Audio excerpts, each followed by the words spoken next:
सभी पत्रकार बंधुओं को मेरा नमस्कार। A very good morning to all. आज की ये प्रेस वार्ता एक ऐसे बिंदु पे है जहां पे ये बताना बड़ा आवश्यक हो गया है कि जहां श्री नरेंद्र मोदी जी के नेतृत्व में केंद्र सरकार भारत की जनता को सुरक्षा कवच दे रही है वैक्सीन के तौर पर, वहीं दूसरी तरफ कांग्रेस पार्टी खासकर और कुछ विपक्षी दल हैं जो नहीं चाहते कि भारत कोविड को परास्त करे। आज 3 घंटे पहले श्री राहुल गांधी जी का एक ट्वीट आया और इस ट्वीट में लिखा है, जुलाई आ गया है, वैक्सीन नहीं आई। जुलाई आ गया है, वैक्सीन नहीं आई। ये ट्वीट देख के किसी भी देशवासी को बहुत ही दुख होगा, और दुख इसलिए होगा कि जो आंकड़े आपके सामने हम प्रस्तुत करने जा रहे हैं वो तो कुछ और ही बयां करते हैं। वो तो दिखाते हैं कि किस तरह से केंद्र सरकार ने युद्ध स्तर पे भारत के नागरिकों को वैक्सीन लगाई है, एक सुरक्षा कवच दिया है। राहुल गांधी जी, जनवरी आया, फरवरी आया, मार्च, अप्रैल, मई, जून, जुलाई आया, लेकिन सद्बुद्धि कब आएगी आप में? कब वो राजनीतिक परिपक्वता आएगी कि आप समझेंगे कि विपक्ष की भूमिका भी सकारात्मक हो सकती है? और ये जग जाहिर है कि आपको एक लालसा, एक लालच है कि सत्ता का सुख मैं भोगूं। देश के यशस्वी प्रधानमंत्री श्री नरेंद्र मोदी जी से आपको नफरत भी है, लेकिन आज सवाल यह है कि देश की जनता से नफरत क्यों? यह नफरत का मोतियाबिंद जो आपको हो रखा है, यह आपको सत्य से दूर क्यों कर देता है? आप सच्चाई देखना नहीं चाहते हैं या भ्रम फैलाना ही आज आपकी कांग्रेस पार्टी की अघोषित नीति है?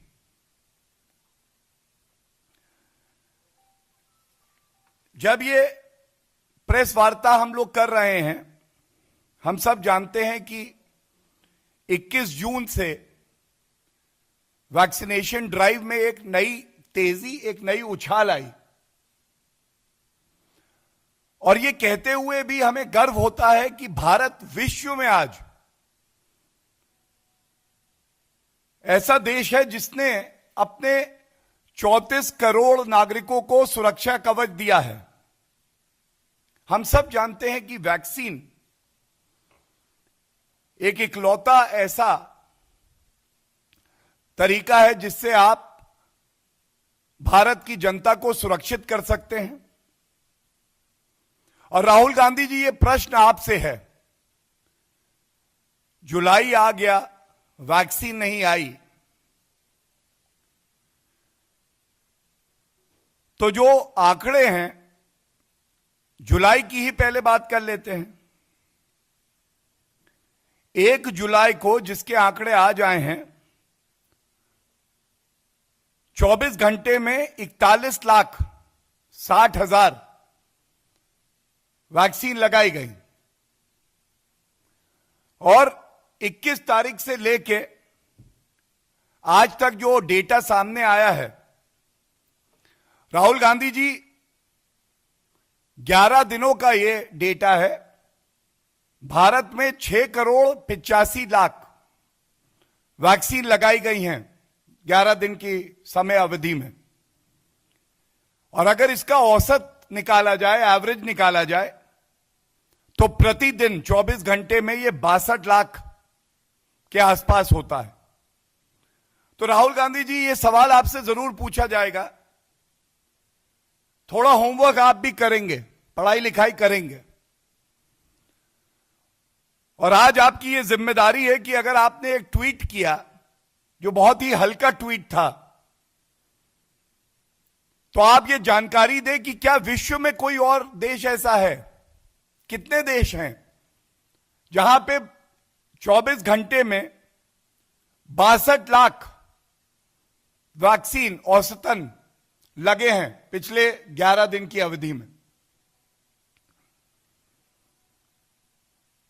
और मुझे याद आता है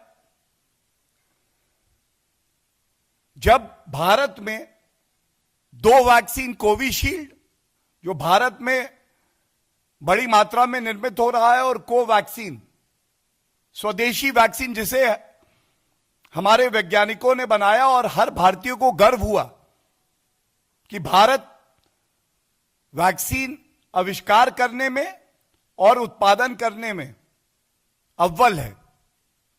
तब आपके कांग्रेस के नेता और संवैधानिक पदों पर बैठे हुए मुख्यमंत्री छत्तीसगढ़, पंजाब, राजस्थान कोवैक्सीन पे सवाल उठा रहे थे। यह भारत को मजबूत करता है या कमजोर करता है, यह जरूर बताइए राहुल गांधी जी। शशि थरूर जी का एक ट्वीट है। शशि थरूर जी ने कोवैक्सीन के लिए कहा था, तो Covaxin has not yet had phase 3 trials, approval was premature and could be dangerous. खतरनाक है यह। जयराम रमेश ने कोवैक्सीन को फिर से घेरा और कहा कि इसे नहीं लगना चाहिए। और शर्म की बात है कि राहुल गांधी जी कोविड वायरस को आपने मोविड बुलाया।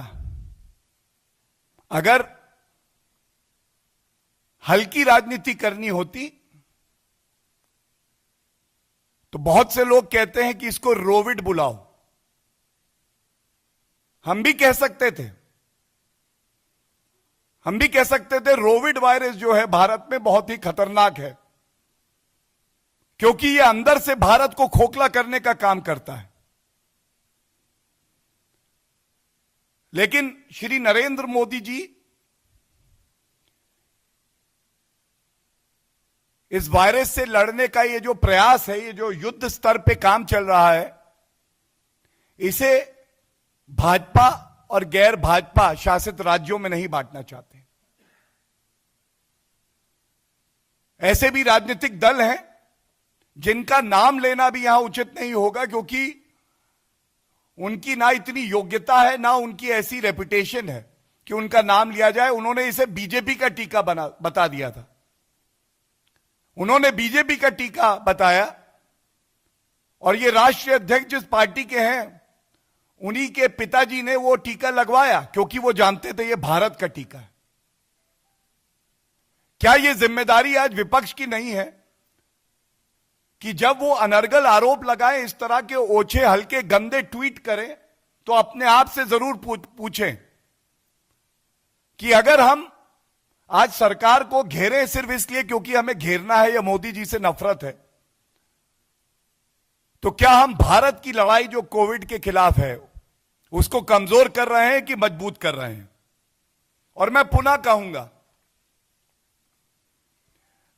ये हमारे लिए गर्व की बात है कि पूरे विश्व में भारत आज एक ऐसा देश है जिसने पिछले 11 दिन में 6,85,00,000 टीके लगाए हैं। इनको सुरक्षा कवच कहना गलत नहीं होगा। जनता को सुरक्षा कवच अगर किसी ने दिया है तो वो केंद्र की सरकार ने अपनी कर्तव्य परायणता को दर्शाते हुए दिया है। औसतन 62 लाख करीब करीब टीके हर दिन 24 घंटे में लगे हैं पिछले 11 दिन में। आगे वैक्सीनेशन ड्राइव में और तेजी आएगी और यह भारत सरकार की प्रतिबद्धता है कि दिसंबर 2021 तक जो वैज्ञानिक कहते हैं उस हर नागरिक को टीका पहुंचेगा। पूरा उत्पादन जो है वो 216 करोड़ टीकों का होगा और इससे भारत बड़ी मजबूती से सुनिश्चित करेगा कि हम कोविड को परास्त करें। एक डेटा और दे रहा हूं। शुरुआत करते हैं उस देश से जिससे बड़ा प्यार है राहुल गांधी जी को। पिछले 16 महीने में हर दिन, हर घंटे, हर सेकंड केवल और केवल भारत के नागरिकों की चिंता श्री नरेंद्र मोदी जी, स्वास्थ्य मंत्री हर्षवर्धन जी, सभी मंत्रियों ने नागरिकों की करी है। लेकिन इस समय में विदेश यात्रा पे भी आप गए हैं राहुल जी, और यह आंकड़ा खासकर आपके लिए है। भारत ने लगाई हैं 34 करोड़ डोजेज अभी तक। अमेरिका, जिसको एक विकसित देश कहते हैं, जिनके पास अपनी पर्याप्त मात्रा से ज्यादा रिसोर्सेज हैं, उन्होंने 32 करोड़ 60 लाख टीके लगाए हैं। जर्मनी ने 7 करोड़ 37 लाख टीके लगाए हैं। कनाडा ने 3 करोड़ 73 लाख टीके लगाए हैं। रूस ने 4 करोड़। इटली का बड़ा ध्यान है, चिंता है आपको, 5 करोड़ 10 लाख। ऑस्ट्रेलिया 76 लाख। जापान 4 करोड़ 50 लाख। ये आंकड़े इसलिए प्रस्तुत किए जा रहे हैं कि अगर कोई भी चर्चा करिए, आलोचना भी करिए, तो बड़ी जिम्मेदारी से करिए। ऐसा नहीं हो सकता है कि एक राजनीतिक दल ऐसी मानसिकता कुंठित रखे कि वो भ्रमजीवी बन जाए। वैक्सीन खराब है, खतरनाक है, वायरस का नाम कोविड है, कांग्रेस शासित प्रदेश लेंगे नहीं वैक्सीन। भारत का स्ट्रेन, यह भी आविष्कार राहुल गांधी के दिमाग की उपज है, वो विदेश पहुंच गया है, जिसको वर्ल्ड हेल्थ ऑर्गेनाइजेशन ने नकार दिया। और इसीलिए आईना दिखाना आवश्यक है। अब आईना दिखाते हैं कि कांग्रेस शासित राज्य क्या कर रहे हैं, किस तरह से सहयोग कर रहे हैं केंद्र सरकार का, और इस लड़ाई में किस तरह से भ्रष्टाचार किया जा रहा है। बड़े ही प्रतिष्ठित अखबार की यह न्यूज है मेरे सामने, आपके समक्ष रख रहा हूं, और इसका सार क्या है वो भी रख दूं। जब आपदा आती है तो आपदा में अवसर ढूंढने का काम कोई करता है तो वो कांग्रेस पार्टी है। आपदा है, लोग चिंतित हैं, परेशान हैं, कैसे टेंडरों के दाम बढ़ा दिए जाए, मुनाफाखोरी करी जाए, जमाखोरी की जाए। राजस्थान में एक ऐसा ही मामला आया है। सेकेंड वेव से जब केंद्र सरकार, भाजपा शासित राज्य, मुख्यमंत्री जो भाजपा के हैं, वो दिन रात जनता की सेवा में समर्पित थे। उस वक्त राजस्थान की सरकार ने 20,000 कॉन्सेंट्रेटर ऑक्सीजन के खरीदे, और इस प्रतिष्ठित अखबार ने 1300, 1 नहीं, 2 नहीं, 10 नहीं, 20 नहीं, 100 नहीं, 1300 ऐसे कॉन्सेंट्रेटर को चेक किया। उन्होंने पाया कि अस्पतालों में लगाने के लिए ये जो कॉन्सेंट्रेटर लिए गए हैं, ये इस लायक भी नहीं थे कि ये निजी इस्तेमाल में किए जाए। और दुख की बात क्या है, मैं पंजाब में आऊंगा, बट याद दिला दें किस तरह से पंजाब में भी इसी तरह से घूसखोरी, मुनाफाखोरी हो रही थी वैक्सीन को लेके और फतेह किट को लेके। और अब सामने आया है कि जिस ऑक्सीजन कॉन्सेंट्रेटर का दाम खुले बाजार में 35,000 रुपए के आसपास था, वो 1 लाख रुपए में खरीदे गए। 1 लाख रुपए, 3 गुना ज्यादा मार्केट रेट से। और दुख की बात यह है कि ये सारे के सारे कॉन्सेंट्रेटर जो हैं जनता के काम भी नहीं आ पाए। ये धूल खाते रहे, लेकिन कांग्रेस को जो चाहिए था आपदा में घूस खा के रुपया कमाना, कांग्रेस पार्टी की तिजोरी भरती रहे, वो काम कांग्रेस ने कर दिखाया। और इसके साथ अति आवश्यक है कि राजस्थान में यह पहली बार नहीं हो रहा। पत्रकार बंधुओं, मेरे हाथ में एक और बड़ा ही प्रतिष्ठित अखबार है, उसकी ही खबर है और मैं पढ़ दूं वो क्या कहता है।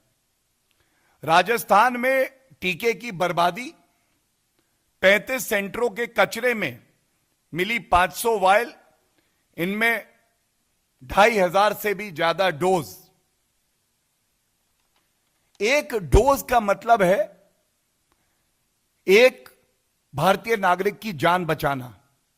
एक डोज का मतलब है एक सुरक्षा कवच, और सुरक्षा कवच दे रहा है केंद्र। और आप दिखाने के लिए कि देखिए वैक्सीन तो हम लगा रहे हैं, उनको कूड़ेदान में डाल देते हैं। यह भी खबर आई कि उसको जमीन में गाड़ दिया गया। और सबसे ज्यादा दुख की बात जो है, अगर इस लोकतंत्र की असली ताकत कोई है तो वो ताकत है मीडिया, प्रेस, जिसको लोकतंत्र का चौथा स्तंभ कहते हैं। जब ये खबर आई, हमारे एक वीर पत्रकार बंधु ने इसको उजागर किया, तो उसको मंत्री ने राजस्थान के धमकी दी कि ऐसे ना करना, समझा देंगे तुमको। एक तो चोरी, ऊपर से सीना चोरी।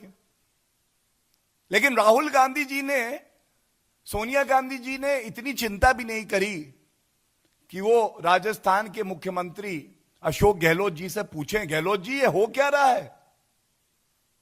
राहुल गांधी जी ने श्वेत पत्र जारी नहीं किया। चाहते तो हम भी राजनीति कर सकते थे, ये कह सकते थे केंद्र सरकार द्वारा दिया हुआ वैक्सीन आप सदुपयोग में क्यों नहीं लाते, क्यों बर्बादी हो रही है, क्यों घोटाला हो रहा है।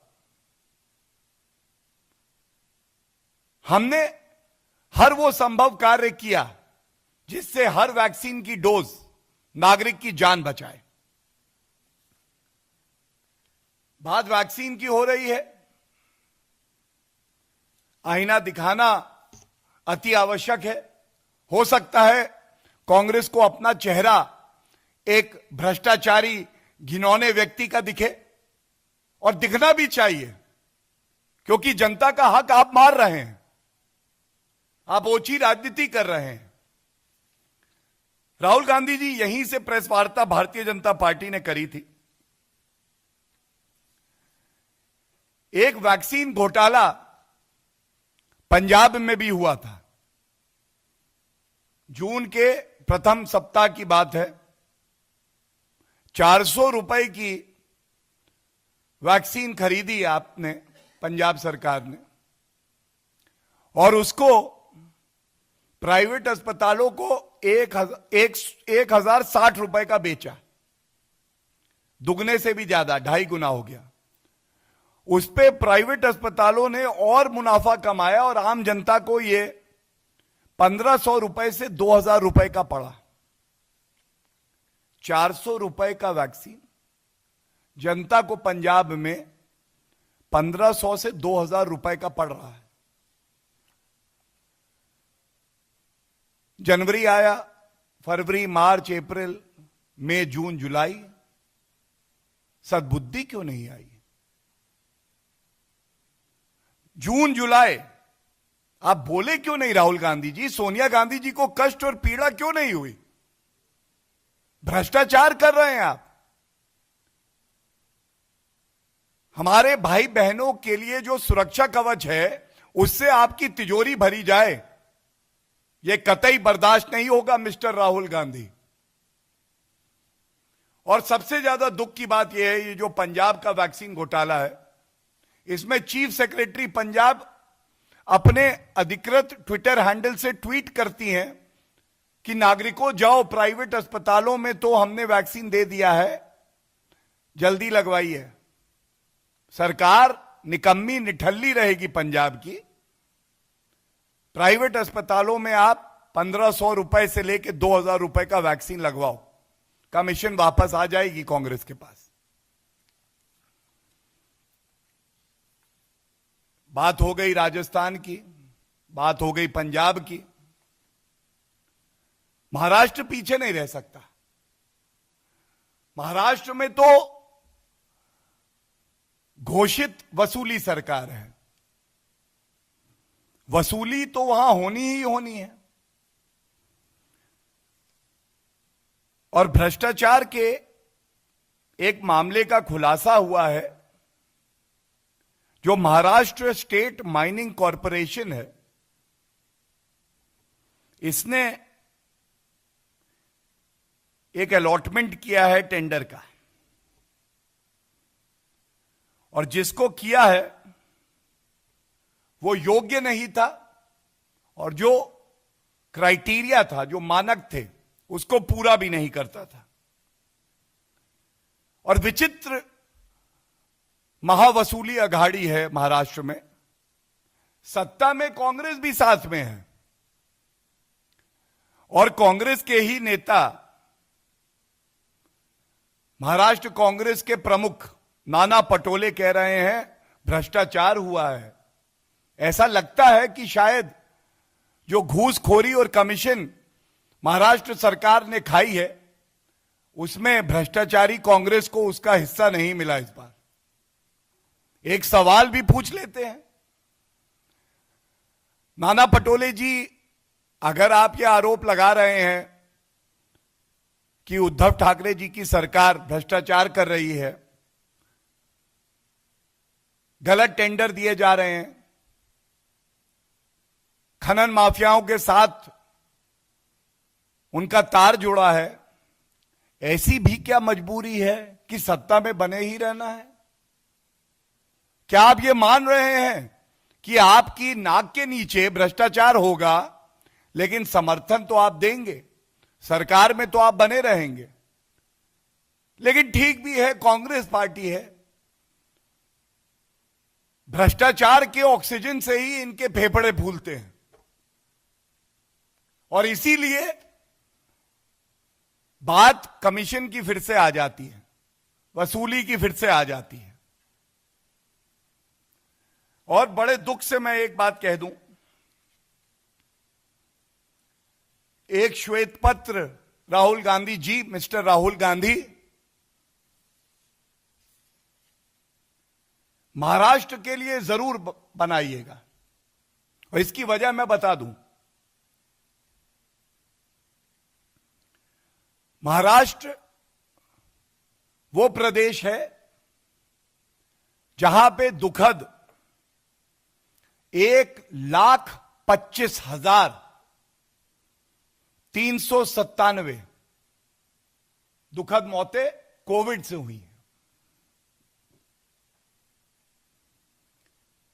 और यह इसलिए बड़ा पीड़ाजनक है कि महाराष्ट्र में सरकार महाविकास अघाड़ी की हो सकती है, लेकिन हर वो नागरिक जो आज महाराष्ट्र में है, जो श्री नरेंद्र मोदी जी से उम्मीद करता है, और श्री नरेंद्र मोदी जी उसकी उम्मीद पे खरे उतरते हैं, वैक्सीन भिजवाते हैं, वेंटिलेटर भिजवाते हैं, दवाइयां भिजवाते हैं, उसके बाद अगर दुखद मौत होती है तो वो भाई वो बहन हमारा भाई बहन भी है। और ऐसा क्यों है? सोनिया गांधी जी, जब आपसे सवाल पूछा गया महाराष्ट्र पे, तो आपने कहा I am very satisfied with the progress that has been made in Maharashtra. 1,25,397 दुखद मौतें हो जाती हैं, and Shrimati Sonia Gandhi ji is very satisfied with the work that has been undertaken by the Maharashtra government. And I will never forget the unfortunate comment of Mr. Rahul Gandhi, who has been reduced to a Twitter leader, who is never on field. He was asked a very pointed question by the journalist. Why are things so dismal in Maharashtra? And he very proudly said, I am not on the driving seat. मैं driving seat पे नहीं हूं, इसलिए महाराष्ट्र में यह हालत है। राहुल गांधी जी, आप सरकार का हिस्सा हैं, अंदर से समर्थन दे रहे हैं, क्या यह शोभा देता है आपको? आप कहें मैं ड्राइविंग सीट पे नहीं हूं। स्वर्गीय श्रद्धेय अरुण जेटली जी ने अपने एक लेख में राहुल गांधी को क्लाउन प्रिंस बताया था, और वाकई आज ऐसा लगता है that mister Rahul Gandhi lacks the maturity, the seriousness that should be there in a leader of opposition. He lacks the seriousness and maturity that should be there in a member of parliament. His utterances are not only an embarrassment to the leaders of his party, they are an embarrassment for every citizen of the country. The U-turns, the flip-flops, the contradictions in letters of Shrimati Sonia Gandhi ji and Rahul Gandhi reveal a lot. And they clearly reveal there is a sinister plot to defame our country. The sinister plot is create hurdles in the smooth functioning of the central government, spread propaganda, and never substantiate any of your charges with any facts. And that is why today's press conference is most important. Because when Bharatiya Janata Party speaks, it speaks with numbers, with facts, and with honesty. And this goes out as a challenge to Mr. Rahul Gandhi.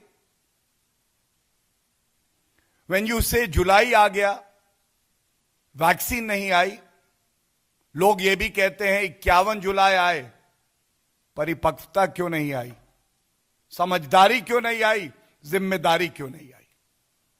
Thank you. किसी के प्रश्न हो तो वो प्रश्न please.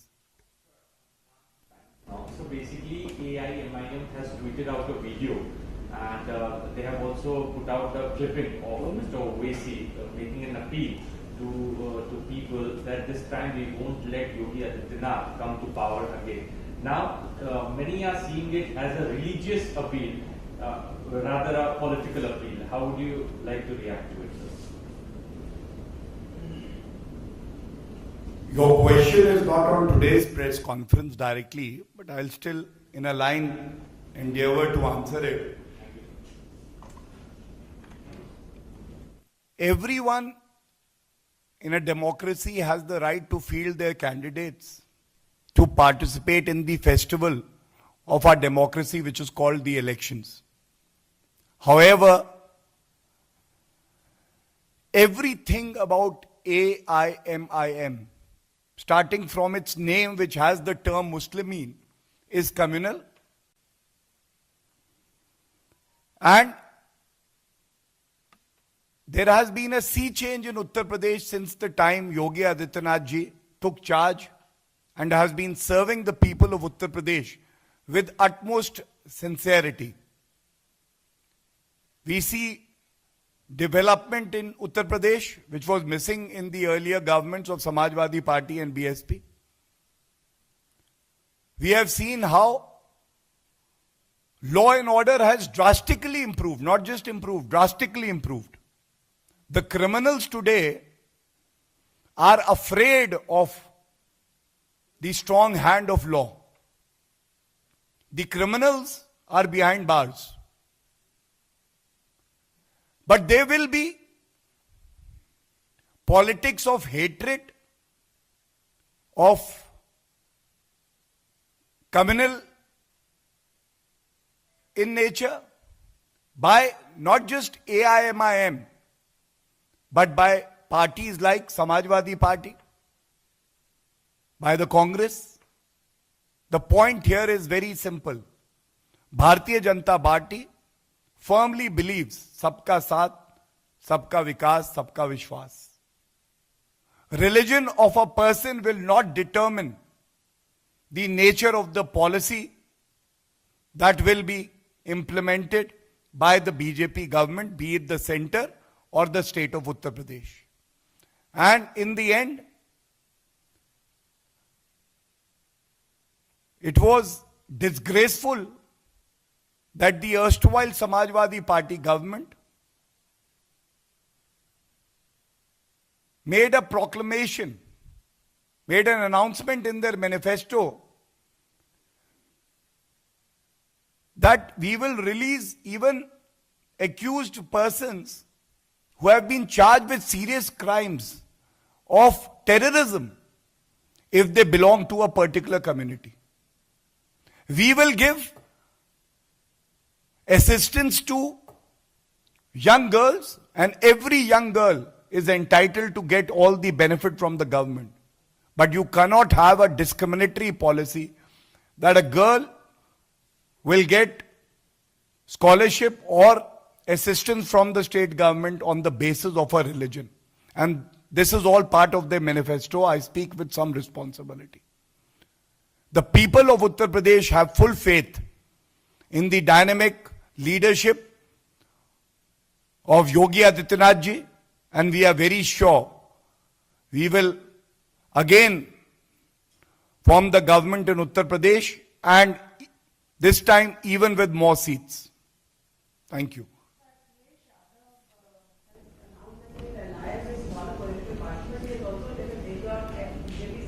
BJP don't want to go debate on real matters like unemployment and education.